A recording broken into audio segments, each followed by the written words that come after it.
大家好，我是又不能回家过年的张大宝。小时候过年家里总是会有老式点心，什么京八件啊、洛阳老八件啊，一般都会装在八角形的盒子里。虽然回不去，但是我给自己做了一个连盒子都能吃的不老虎点心套盒，还是很有年味的嘛。我最近就是喜欢这种花花绿绿、驱邪保平安、喜庆又热闹的东西，差不多也到这个年纪了哈。今年我给我们星空甜品设计的新年限定蛋糕和海报都用了自己画的不老虎，但是总觉得不够复杂，不够过瘾。可能是上一期姜饼屋做完时间有点久了，忘了干的有多痛苦了，又开始皮痒了吧。老规矩先讲点理论，不喜欢可以跳到4分15秒哟。今天我的点心盒使用的材料是干佩斯，是一种糖糕，也可以叫糖皮。甜品制作过程中用到的糖糕可能有很多种，先来说说翻糖。我们这里讲的翻糖是 rolled fondant， 就是可以擀的翻糖，而不是那种像淋面一样的液体翻糖。它通常是由水、糖、玉米糖浆、吉利丁等等成分制作成的。家庭制作中也常使用棉花糖代替吉利丁。国内好像有的时候用翻糖蛋糕代指所有用糖糕塑形的蛋糕，但实际上有的时候用的其实是干佩斯或者巧克力干佩斯。因为翻糖本身是非常柔软、湿润但不防水的一种材料，不太适合做造型，并且接触奶油之后非常容易融化。因为它的延展性非常好，并且不容易干，最常用的地方其实是把奶油霜蛋糕整个包起来，或者制作一些片状的纹理。这种全包式的翻糖蛋糕其实国内吃的人不是很多。然后是干佩斯 gum paste， 成分除了翻糖里的那些，又增加了蛋白粉和泰勒粉或者黄石胶，所以它的延展性比翻糖稍差，同时比它稍硬和速干一些，用来做糖花人偶都是很好的。但是依然不很防水，直接接触奶油会融化，可以刷一些白巧克力防潮。其实它和翻糖都是更适合直接装饰奶油霜蛋糕，口味也都是直冲脑门的甜。还有塑性巧克力 molding chocolate，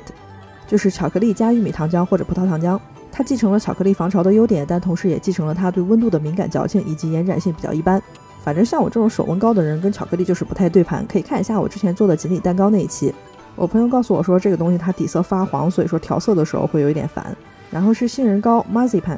听名字就知道它的主要成分是杏仁粉，是一种历史悠久的古老糖糕，可以拿来覆盖蛋糕，比如有名的瑞典公主蛋糕，也可以拿来做造型，有一定防潮性，不太硬。做法甜的比斯基蛋糕有时候也会用到它，但是不是所有人都喜欢那种浓浓的杏仁味儿。做造型的时候现在用的好像也比较少了。上学的时候我们做过那种齁甜的圣诞水果蛋糕，上面盖一层杏仁膏，然后再盖一层翻糖，我就是一个大惊早晚失色，这是什么味觉失灵的人会吃的东西啊。还有一种比较小众的糖糕叫做 pastelage，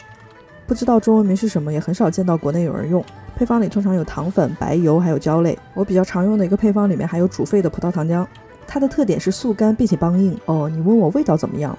怎么说呢？我觉得拿来防身不错。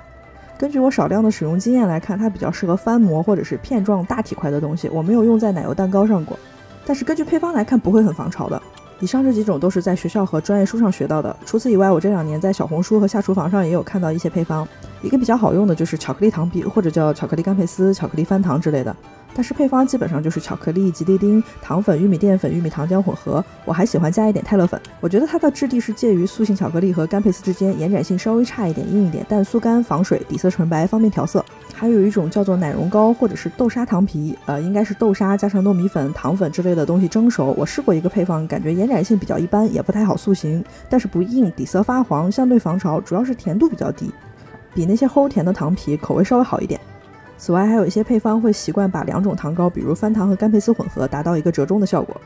当然现在的配方都很多我有很多都是没试过的，以及国内常见的成品防潮干佩斯人偶干佩斯之类这种厂商出品的我也都没有用过。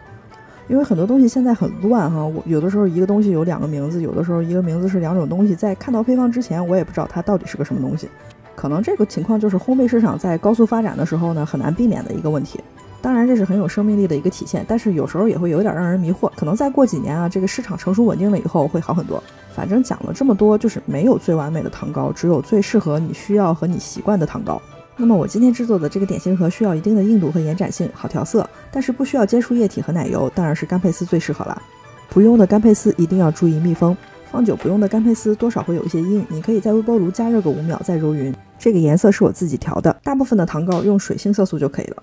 调这种深色的话，干佩斯会变黏，可以适当的揉进去一些糖粉和泰勒粉，建议有条件你还是买调好色的，不要像抠搜的 UP 主这样自己调然后把干佩斯擀开，然后照着纸样切好。如果你有开酥机或者是压面条机，可以直接用机器擀，非常能提高你的工作效率。这样子比较大的体块呢，可以用大一点的刀切，比较容易切直。这样比较厚的2片八角形以及8片长方形，我是准备拿来做盒子的结构的。晾干以后先组装下半部分，我作为一个几何非常差的文科生啊，这个盒子边缘的角度是没算好，所以说稍微的有点对不上，只能拿糖霜来粘，粘完了之后非常的粗糙。我朋友告诉我，再擀一层薄的干佩丝贴在里面就比较整齐了。粘好以后，等它晾干再去装饰。我们先来做盒盖，红色的干佩丝擀开作为底色，黄色切出花纹，叠起来装饰。这样层层叠叠的装饰灵感来源于一个俄罗斯的纸艺 YouTuber。我原本在这里是想做一个卷云边啊，但我实在是做不来，翻车了好几次之后，只好换成了梅花纹。然后用比较薄的干佩丝刻出小老虎，这种刻刀用的时候一定要小心，它真的非常锋利，一不小心就削掉你一层皮。我有一次就是把它从桌子上碰掉了啊，然后这玩意儿直接穿过了我的洞洞拖鞋，精准命中我的脚背。我射箭射飞镖咋就从来没这个准头嘞？之后瘸了2天，并且换了新的刀片，但是每次看到这个刀我就有点怕怕。总之大家使用的时候注意安全啊。然后可以用水把它粘在刚刚的红色干佩丝上，再加上梅花之类的其他装饰。红墙下的小老虎看着特别喜庆，太有过年的气氛啦。做完了以后呢，粘在底胚上，切出8条盒盖的侧边，还是刻上花纹，稍稍干燥以后用糖霜贴在盒盖上，这样子盒盖就做好了。侧面的装饰也是一样的，红色干佩丝擀出一层薄薄的底色，再用黄色干佩丝刻出镂空的花边。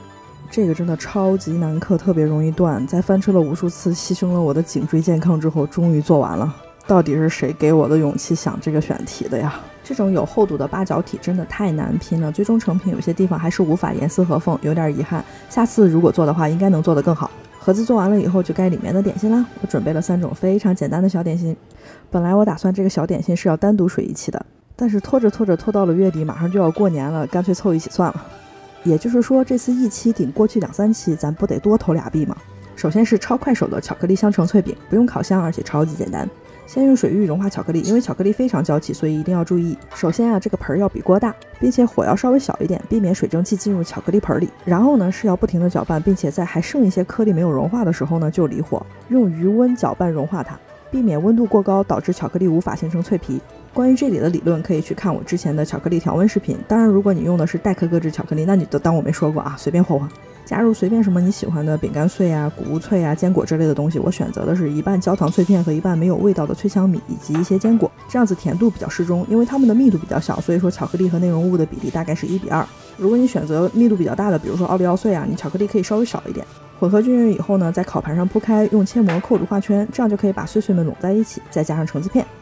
没有干的橙子片不加也很好吃，没有切膜的话你就随便选个杯子一样可以用啊。总之就是想办法把这些碎碎聚拢在一起，冷藏到凝固就好了，香香脆脆非常好吃。然后是咸蛋杏仁曲奇，还是咱们的老朋友乳化法啊，打发黄油，依次加入糖粉、蛋黄、杏仁粉、碎咸蛋黄，最后摄入面粉。关于乳化法曲奇的知识点可以看我去年的这支视频，这个配方含油量比较多，所以是非常的酥，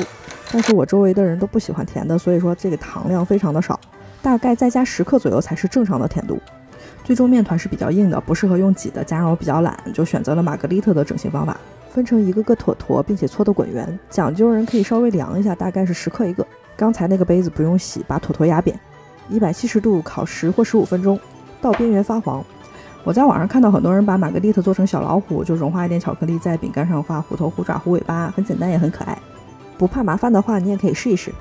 然后是今天的颜值担当红包飞南雪。飞南雪是常温蛋糕里面非常简单的一种，烤完比较整齐，好做造型。所有粉类材料混合搅吧搅吧，加入蛋清、蜂蜜、色素搅吧搅吧，最后加入榛子黄油，也就是焦化黄油，搅吧搅吧。这个黄油的做法呢，见之前的芝麻飞南雪。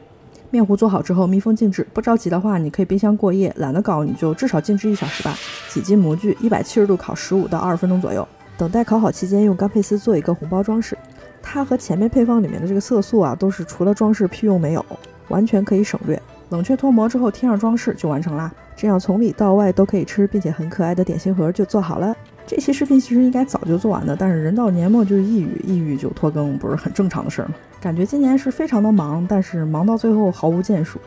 上期视频我在劝别人说接受自己是个平凡人比较快乐，但是吧，年底了想一想自己啥也没干成，还是有点意难平啊。从小啊都教我们说要拼要赢，我们是未来的主人公，然后到了这个岁数了，发现人生最大的课题就是接受自己是一个平庸的配角，真的很难。